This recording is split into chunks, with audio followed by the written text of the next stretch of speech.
짜증이나 실증을 내는 것을 일컬어서 짜증이라고 합니다. 짜증. 우리는 왜 짜증을 내죠? 한마디로 왜 짜증을 냅니까? 내 마음대로 되지 않기 때문입니다. 우리의 계획대로 일이 풀리지 않고 기대했던 결과가 나오지 않을 때 우리는 속상해하고 짜증냅니다. 그러나 오늘 우리가 읽은 이 본문은 우리에게 꼭 우리의 계획대로 일이 진행되어야만 좋은 것인가? 우리가 원하는 대로 되는 것이 과연 최선인가? 라는 질문을 우리에게 던집니다. 바울은 바나바와 결별을 하고 실라와 함께 2차 선교여행을 시작했습니다.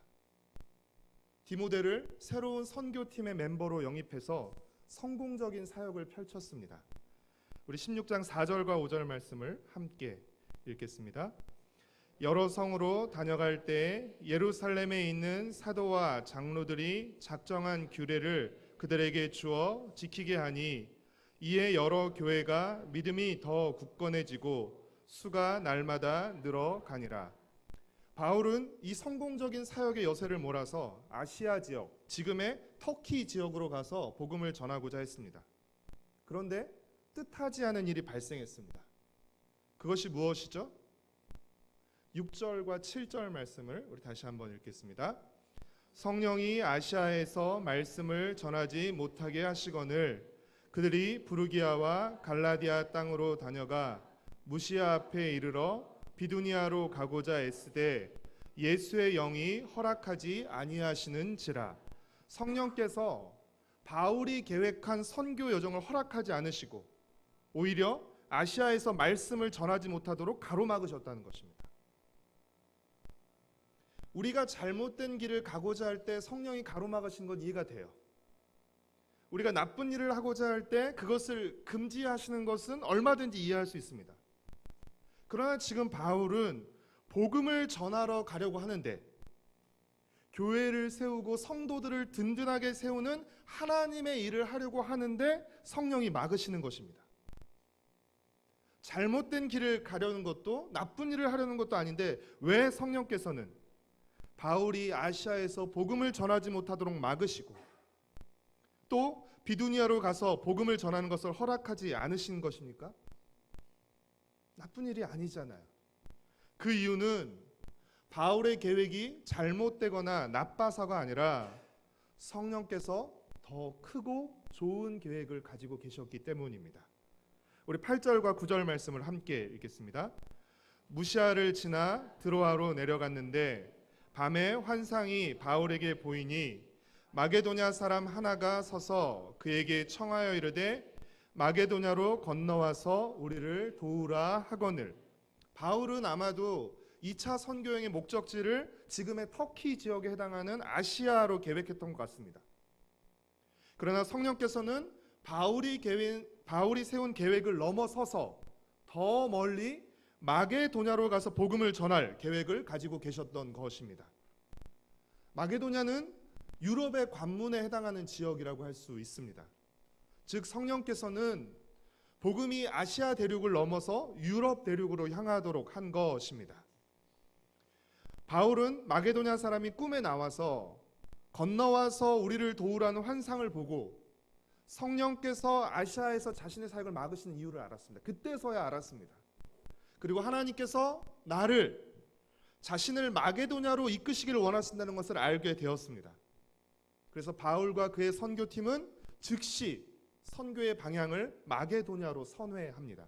우리 10절 말씀을 함께 읽겠습니다. 바울이 그 환상을 보았을 때 우리가 곧 마게도냐로 떠나기를 힘쓰니 이는 하나님이 저 사람들에게 복음을 전하라고 우리를 부르신 줄로 인정함이로라. 계속해서 아시아로 비두니아로 복음을 전하러 가려고 했지만 계속 막히는 것이었어요. 왜 하나님이 막으시는 것일까? 그러면 하나님은 어디로 우리를 인도하시려는 걸까? 이런 고민을 가지고 있다가 꿈에 마게도냐 사람이 나타난 그 환상을 보고 그 이유와 또 하나님이 마게도냐로 이끄신다는 것을 알게 된 것이죠. 바울과 선교팀은 드로아에서 배를 타고 사모드라게 네아폴리를 거쳐서 빌립보에 도착했습니다. 2차 선교행을 시작했을 때는 계획이 없었지만 성령의 인도로 빌립보에 오게 된 것입니다. 성령께서 인도에서 오게 된 특별한 곳이니만큼 어쩌면 특별한 일이 일어날지도 모르겠다는 특별한 기대가 있었을지 모릅니다. 그러나 정작 빌립보의 상황은 좋지 못했습니다. 빌립보에는 선교의 거점이 되는 회당이 없었습니다. 바울은 항상 가는 곳마다 회당에서 그 사역을 시작했는데 빌립보에서는 회당이 없었습니다. 회당이 구성되려면 10명의 남자들이 있었어야 했어요. 그러면 빌립보에 회당이 없었다는 건 뭘 말하죠? 10명의 유대인 남자가 없었다는 것을 의미합니다. 빌립보에는 유대인 남자는 없었지만 10명의 유대인 남자는 없었지만 하나님을 경외하는 이방인 여자는 있었습니다. 그 여자가 누구죠? 바로 루디아입니다. 우리 14절 말씀을 함께 읽겠습니다. 두아디라시에 있는 자색 옷감 장사로서 하나님을 섬기는 루디아라 하는 한 여자가 말을 듣고 있을 때 주께서 그 마음을 열어 바울의 말을 따르게 하신지라. 루디아는 두아디라 출신으로서 빌립보에서 자색 옷감 장사를 하고 있는 이방 여인이었습니다. 그러나 그녀는 하나님을 경외하는 여인이었습니다. 하나님은 루디아의 마음을 여셔서 바울이 전한 복음을 듣고 믿게 하셨습니다. 15절 말씀을 함께 읽겠습니다. 그와 그 집이 다 세례를 받고 우리에게 청하여 이르되 만일 나를 주 믿는 자로 알거든 내 집에 들어와 유하라 하고 강권하여 머물게 하니라. 루디아는 믿고 세례를 받았을 뿐 아니라 바울의 사역을 적극적으로 후원했습니다. 루디아는 빌립보의 첫 번째 회심자였을 뿐 아니라 첫째 가는 후원자이기도 했습니다. 이 루디아와의 만남은 반가운 만남이었고 좋은 일이었습니다. 그러나 빌립보에서 좋은 만남, 좋은 일만 있었던 것은 아닙니다. 바울이 복음을 전하는 중에 이 점치는 귀신 들린 여종, 지금식으로 말하면 신내림을 받은 용한 무당이 바울의 선교팀을 계속 뒤따르면서 막 소리 지르는 것이에요. 소리 지르면서 계속해서 못살게 굴었습니다. 그렇죠. 누군가 가는데 막 계속 뒤따라다니면서 소리 지르면 굉장히 걸글적거리죠. 이 일이 여러 날 계속되자 바울은 예수 그리스도의 이름으로 그 여종에게서 귀신을 내쫓았습니다.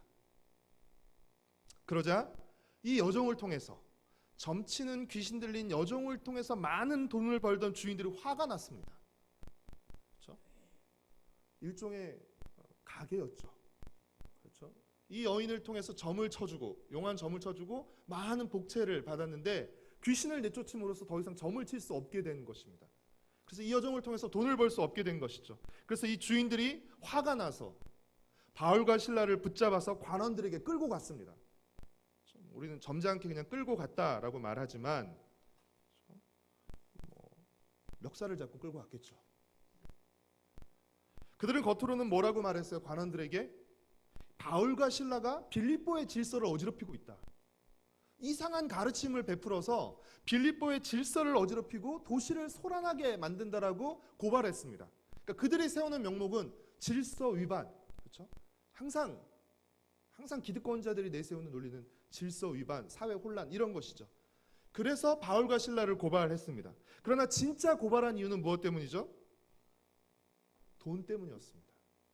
점치는 귀신 들린 여종에게서 귀신을 내쫓음으로써 그들의 돈줄이 끊겼기 때문에 바울과 실라를 끌고 갔던 것이었습니다. 우리 22절부터 24절까지 말씀을 함께 읽겠습니다. 무리가 일제히 일어나 고발하니 상관들이 옷을 찢어 벗기고 매로 치라 하여 많이 친 후에 옥에 가두고 간수에게 명하여 든든히 지키라 하니 그가 이러한 명령을 받아 그들을 깊은 옥에 가두고 그 발을 착고에 든든히 채웠더니, 우리가 앞서 살펴보았듯이 바울이 2차 선교행을 시작했을 때, 출발했을 때는 마게도냐와 빌립보로 가는 것은 바울의 계획에 없었습니다. 2차 선교행 계획, 보고서 만약에 짰다고 한다면 그 계획에는 빌립보가 없었습니다. 빌립보에 가는 것이 계획에 없었기 때문에 빌립보에서 매를 맞고 감옥에 갇히는 것도 계획에 없었을 것입니다. 바울은 아시아 지역으로 가서 복음을 전하려고 했으나 성령께서 가로막으시고 마게도냐로 이끄셔서 빌립보까지 오게 된 것이죠. 그런데 그 빌립보에서 뜻하지 않게 고발을 당해서 흠뻑 엄청 두들겨 맞고 지금 감방에 갇히게 된 것입니다. 가장 깊은 감방에 갇힌 것도 모자라서 발에 착고까지 채워서 제대로 움직일 수도 없게 했습니다. 여러분 같으면 이 상황에서 어떻게 반응하시겠습니까? 바울이 빌립보에 온다고 했어요? 저 같으면 아니 기껏 빌립보로 오게 해놓고 여기서 매맞고 감옥에 갇히게 하시면 도대체 어쩌시자는 겁니까? 하나님. 이러려고 빌립보로 인도하신 거냐고 하나님께 불평하고 원망했을 것 같습니다. 저 같으면. 그러나 바울은 놀랍게도 그렇게 하지 않았습니다. 심한 매질을 당해서 아마 등이 찢겨 나갔을 것입니다. 피가 났을 것이고 팔다리도 아팠을 것입니다. 그런 가운데서도 바울과 실라는 기도하면서 하나님을 찬양했습니다. 25절 말씀 우리 함께 같이 읽겠습니다. 한밤중에 바울과 실라가 기도하고 하나님을 찬송하며 죄수들이 듣더라. 이때 큰 지진이 났습니다. 감옥문이 열리고 묶인 것이 다 풀렸습니다. 자다가 지진 때문에 또 큰 소리가 나는 것 때문에 간수가 깼죠. 깨고 보니까 어떻게 해요? 감옥문들이 다 열려 있는 것이에요. 그리고 감옥 안에 죄수들이 안 보이는 것입니다. 간수가 놀랍고 두려워서 자결하려고 했습니다. 그때 모든 죄수가 바울과 함께 있는 것을 보고 그 앞에 엎드렸습니다. 바울이 말렸습니다. 자결하지 마라. 소리가 나는 바울을 보니까 그곳에 모든 죄수들과 바울이 함께 있었습니다. 간수는 그 바울 앞에 엎드립니다. 그리고 내가 어떻게 해야 구원을 얻을 수 있냐라고 묻습니다. 바울은 그 간수의 물음에 예수님을 믿으라고 대답하며 복음을 전합니다. 우리 31절부터 33절까지 말씀을 같이 읽겠습니다. 이르되 주 예수를 믿으라. 그리하면 너와 내 집이 구원을 받으리라 하고 주의 말씀을 그 사람과 그 집에 있는 모든 사람에게 전하더라. 그 밤 그 시각에 간수가 그들을 데려다가 그 맞은 자리를 씻어주고 자기와 그 온 가족이 다 세례를 받은 후, 여러분 간수의 집이 구원을 받은 것, 이것은 간수가 복음을 믿었기 때문이 아니라 온 가족이 함께 복음을 듣고 믿었기 때문입니다.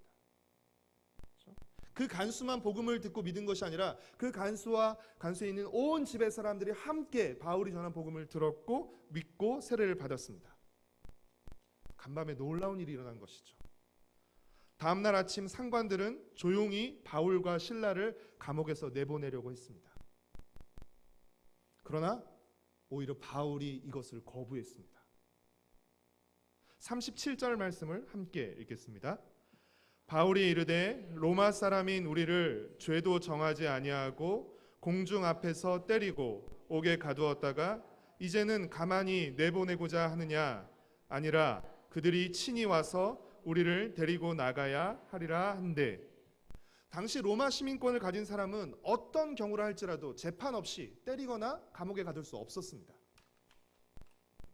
따라서 재판도 하지 않고 바울을 많이 때리고 감옥에 가둔 것은 불법인 것입니다.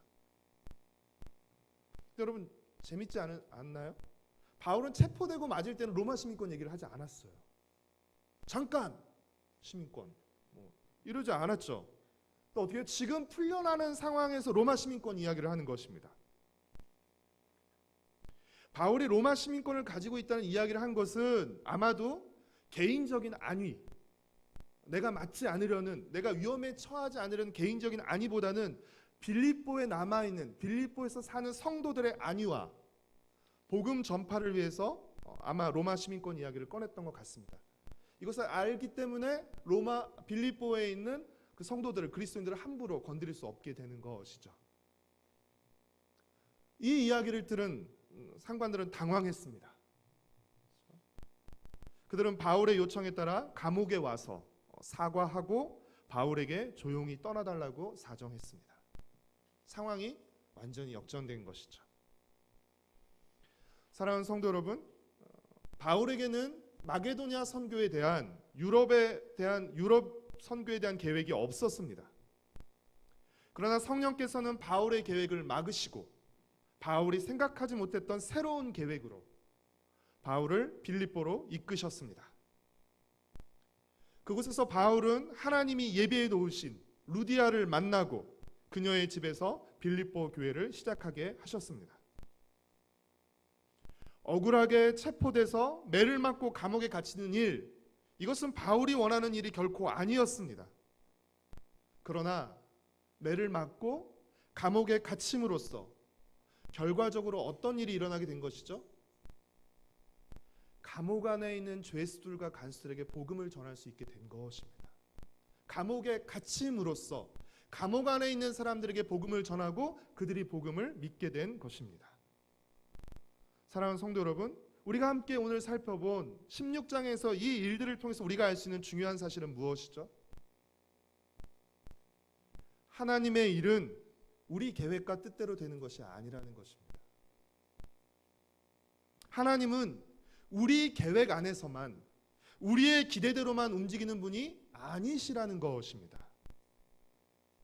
그렇게 우리는 하나님을 우리 계획 안에 가두어서는 안 됩니다. 하나님, 우리가 이 계획을 세웠으니까 이 계획 안에서 움직여주세요. 이 계획을 이루어주세요. 우리의 계획 안에 가두어서도 안 되고 하나님을 우리의 기대대로 움직이시도록 조종해서도 안 됩니다. 하나님 이렇게 해주셔야 돼요. 이렇게 일해 주셔야만 돼요. 라고 하나님을 조종해서도 안 됩니다. 하나님은 우리의 계획과 기대를 넘어서서 자유롭게 역사하시는 분이라는 사실을 우리는 명심해야 합니다. 따라서 우리의 계획에 하나님의 계획을 맞추는 것이 아니라 하나님의 계획에 우리의 계획을 맞추어 나가야 하는 것입니다. 사랑하는 성도 여러분, 이 말이 어떻게 들릴지 모르겠지만 내 뜻대로 되지 않는 것, 내 기대대로 되지 않는 것, 내 기도대로 되지 않는 것도 하나님의 은혜입니다. 열심히 계획을 세웠어요. 그 계획이 이루어지기를 간절히 기도하고 열심히 노력했습니다. 그러나 여러분, 훗날 시간이 지나고 난 후 내 계획대로 되지 않길 참 다행이다 라고 생각했던 일 없으세요? 간절히 구했어요. 그것이 이루어지기를 간절히 구했습니다. 그러나 지나고 나서 내 기대대로 되지 않길 참 다행이다 라고 생각했던 적 있으시죠? 저는 많습니다. 왜냐하면 제가 잘못 구한 것들이 있었기 때문이고 제가 욕심으로 잘못 세운 계획들도 있었기 때문입니다. 만약 제가 욕심으로 잘못 세운 그 계획들, 또 제가 잘못 구한 것들이 다 응답되었다면, 만약 모든 일이 내 계획대로 내 기대대로 되었다면 우리는 틀림없이 교만한 괴물이 되어 있을 것입니다. 아마도 우리의 계획대로 우리의 기대대로 모든 일이 다 이루어졌다면 아마도 여러분은 이 자리에 있지 않을 가능성이 많습니다. 여러분 이 자리에 있는 이유 중 하나는 여러분의 계획대로 되지 않았기 때문입니다. 여러분의 기대대로 되지 않았기 때문입니다. 내 계획대로 내 기대대로 되지 않는 것도 은혜입니다. 바울은 복음을 전하기 위해서 아시아로 비두니아로 가려고 했으나 성령께서 그 길을 막으시고 유럽 선교라는 더 큰 길을 열어주셨습니다. 우리가 잘못된 일을 잘못된 일뿐 아니라 하나님의 일을 할 때에도, 바르고 좋은 일을 할 때도 이처럼 길이 막히는 경우가 있을 수 있습니다. 이때 우리가 가져야 할 자세는 뭐죠? 내가 나쁜 일이 아니라 좋은 일을 하는 것이, 바르고 하나님의 일을 하는 것이, 그럼에도 길이 막히는 경우가 있을 수 있어요. 그럴 때 우리가 가져야 되는 자세는 무엇입니까? 하나님이 막으실 때는 다 뜻이 있다라는 것을 우리가 신뢰하는 것입니다. 지금은 이해할 수 없지만, 다 모르겠지만 하나님이 막으신 데는 뜻이 있다는 것을 이해하는 것입니다. 그리고 내가 생각하지 못한, 미처 내가 헤아리지 못한 더 큰 하나님의 생각과 계획은 없는지, 하나님의 뜻은 무엇인지를 겸손하게 묻고 구하는 것입니다. 바울이 밤에 마게도냐 사람이 나타나서 건너와서 우리를 도우라는 환상을 보고 즉시 곧 신속하게 마게도냐로 갈 수 있었던 이유가 무엇 때문이죠? 그가 계속해서 하나님의 뜻이 어디에 있는지를 묻고 구하고 있었던 중이기 때문입니다. 하나님이 아시아로 가는 걸 계속 막으시네? 비두니아로 가는 걸 계속 막으시네? 그러면 어디지? 라는 그는 계속해서 하나님의 뜻을 묻고 있던 차에, 그렇죠? 그 환상을 보게 된 것이죠. 우리는 지난 주일 작은 예수의 인간관계 시리즈의 마지막 설교를 들었는데 고난이도의 질문을 한 가지 드리겠습니다. 혹시 제목을 기억하시나요? 네. 제목은 맞습니다. 네. 설교 내용에 여러분이 말씀하신 것들이 있네. 모든 것을 견디고였습니다. 모든 것을 견디고. 바울이 계획에 없던 빌립보에 와서 매를 맞고 감옥에 갇혔지만 짜증내거나 불평하지 않고 오히려 하나님을 찬양할 수 있었던 힘은 어디에서 비롯된 것입니까? 하나님의 뜻과 계획은 내 뜻과 계획보다 크고 좋다는 신뢰에서 비롯된 것입니다. 이것은 내가 계획한 일이 아니었어요. 이것은 내가 기대하고 원하던 일이 아니었습니다. 그럼에도 불구하고 매 맞고 감옥에서 하나님을 찬양하고 기도할 수 있었던 이유는 내 뜻과 계획보다 하나님의 뜻과 계획이 더 크고 좋다는 것을 신뢰했기 때문입니다. 우리가 모든 것을 견딘다는 것은 철부지 아이처럼 내 뜻대로 될 때까지 떼를 부리자는 것이 아닙니다.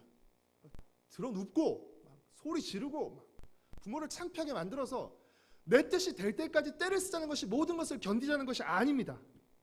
내 뜻대로 되지 않더라도 기꺼이 하나님의 더 큰 뜻을 붙잡고 견뎌내겠다는 것입니다. 하나님의 뜻과 계획이 더 크고 좋은 것이기에 내 뜻과 내 생각과 달라도 그 하나님의 뜻을 붙들고 견뎌내겠다. 하나님의 뜻을 붙들고 포기하지 않겠다는 것이 모든 것을 견디는 힘이 되는 것입니다. 빌립보 감옥 안에 갇혀있던 죄수들은 그날 밤 바울과 실라의 찬양과 기도 소리를 들었습니다. 그랬기에 지진이 나고 감옥문이 열렸음에도 불구하고 그들을 묶었던 모든 착고와 쇠사슬들이 풀려났음에도 불구하고 그들은 도망치지 않고 바울 곁에 모여 있었던 것이죠. 그리고 바울에게 어떻게 해야 구원을 받을 수 있는지를 물었던 것입니다. 간수와 그의 가족뿐 아니라 그 감옥 안에 있었던 죄수들도 바울이 전한 복음을 듣고 예수님을 믿었을 것이라고 저는 생각합니다. 사랑하는 성도 여러분, 세상 사람들은 자신의 계획대로 일이 되지 않고 기대하지 않은 문제가 발생했을 때 어떤 반응을 보이죠? 짜증내고 화냅니다. 그렇죠? 세상 사람들은 짜증내고 화를 내면서 동시에 감옥 안에 있는 다른 죄수들처럼 감옥 안에 있는 죄수들이 바울과 실라의 찬양과 기도 소리를 들었던 것처럼 예수님을 믿는 우리는 우리의 계획대로 일이 진행되지 않을 때, 우리가 기대지 않았던 문제를 만났을 때 그들의 입에서 어떤 말이 나오는지, 그들이 어떤 행동을 하는지를 주목합니다.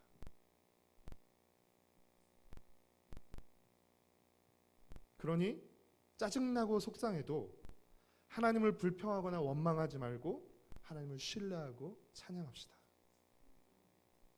그 뜻을 다 알아서 우리가 참아낼 수 있는 것이 아니에요. 신뢰란 건 무엇입니까? 이유를 모르겠어요. 언제까지 어떻게 될지는 모르겠어요. 그러나 우리가 붙들고 있는 것은 하나님은 신실하시다는 것입니다. 그리고 하나님은 모든 것을 합력하여 선을 이루어내시는 분이시라는 것이죠. 그 하나님을 신뢰함으로 하나님을 찬양하고 모든 것을 합력하여 선을 이루신 하나님, 지금 내가 처한 이 상황, 지금 내가 겪고 있는 이 문제도 주님 사용하셔서 주님의 뜻을 이루어 주시옵소서. 주님의 선을 이루어내 주시옵소서라고 기도해야 하는 것입니다. 여러분, 믿지 않는 남편이, 믿음이 약한 우리 자녀들이 우리의 말에 귀를 기울이고 있어요. 안 듣는 것처럼 하지만 짜증내고 화내고, 그것이 아니라 그 순간에 우리 입에서 어떤 말이 나오는지, 우리가 어떤 행동을 하는지. 죄수들은 매를 맞고 감옥에 들어온 바울과 실라가 찬양하고 기도하는 소리를 들었죠. 그렇기 때문에 바울이 복음을 전했을 때 그 복음을 더 쉽게 받아들일 수 있었던 것이죠. 사랑하는 성도 여러분, 내 뜻과 계획대로 일이 안 된다고 해서 너무 짜증내거나 속상해하지 마시고, 내 뜻과 계획대로 안 되는 것도 하나님의 은혜임을 믿으시고 더 크고 좋은 하나님의 뜻을 붙잡으시기를 바랍니다. 뭔가 이것이 안 이루어지면 왜 안 돼요? 이러지 마시고 더 좋은, 더 큰 하나님의 뜻이 있겠지. 여러분, 믿고 그 계획을 붙드십시오. 우리에게 중요한 것은 무엇이에요? 우리에게 중요한 것은 내 계획대로, 내 방식대로 일이 진행되는 것이 아닙니다. 물론 우리 개인에게서는 그것이 너무 중요해요. 그러나 진짜 중요한 것은 내 계획대로, 내 방식대로 일이 되는 것이 아니라 진짜 중요한 것은 하나님의 뜻이 이루어지는 것입니다. 내 계획대로 안 되더라도 하나님의 뜻이 이루어지는 것이 중요한 것입니다. 하나님의 뜻이 이루어지고 하나님이 영광 받으시는 것이 중요한 것이에요. 내 계획대로 되어야만 하나님의 뜻이 이루어지고 하나님 영광 받으시는 거 아닙니다. 내 계획대로 되지 않더라도 하나님의 뜻이 이루어지고 하나님이 영광 받으신다면 이것은 우리에게 중요한 것입니다. 이것은 우리에게 의미 있는 일인 것입니다. 우리에게 중요한 것은 내가 점점 더 존귀해지는 것이 아닙니다. 내가 점점 더 존귀해지고 흥해지는 것이 아니라 하나님이 점점 존귀해지시는 것입니다. 주는 점점 흥하여지시고 우리는 점점 쇠하여지는 것입니다. 반대가 되어서는 안 되는 것이죠. 신앙생활을 하면 할수록 나는 점점 더 흥해지고 주님은 점점 더 쇠하여져서는 안 되는 것이죠. 주님이 점점 존귀해지시고 나는 점점 더 주님을 존귀하게 높이는 사람으로 자라가야 하는 것이죠. 하나님 나라가 흥해져야 하는 것이죠. 사랑하는 성도 여러분, 우리에게는 아주 뜻밖의 일이라 하더라도 하나님께는 뜻밖의 일이 없습니다. 하나님의 뜻 안에서 이거 몰랐네, 이런 거 하나님께는 없습니다. 우리에게는 있죠. 그러나 하나님께는 없습니다. 모든 것은 하나님의 크신 뜻 안에서 이루어지고 하나님은 더 크고 좋은 계획으로 우리를 인도하십니다. 그렇기에 우리의 뜻과 계획에 초점을 맞추지 마시고 하나님의 뜻과 계획에 초점을 맞추십시오. 하나님의 뜻과 계획에 우리의 뜻과 계획을 맞추어 가야 합니다. 그렇죠? 하나님의 뜻과 계획에 우리의 뜻과 계획을 자꾸 일치시켜 나가야 되는 것이죠. 우리의 뜻과 계획보다 크고 좋은 하나님의 뜻과 계획을 묻고 구하면서 그 뜻과 계획이 이 땅에서 우리의 삶을 통해 이루어지도록 순종하고 헌신하는 복된 성도, 복된 가정, 복된 교회 공동체가 되기를 축복하고 소망합니다.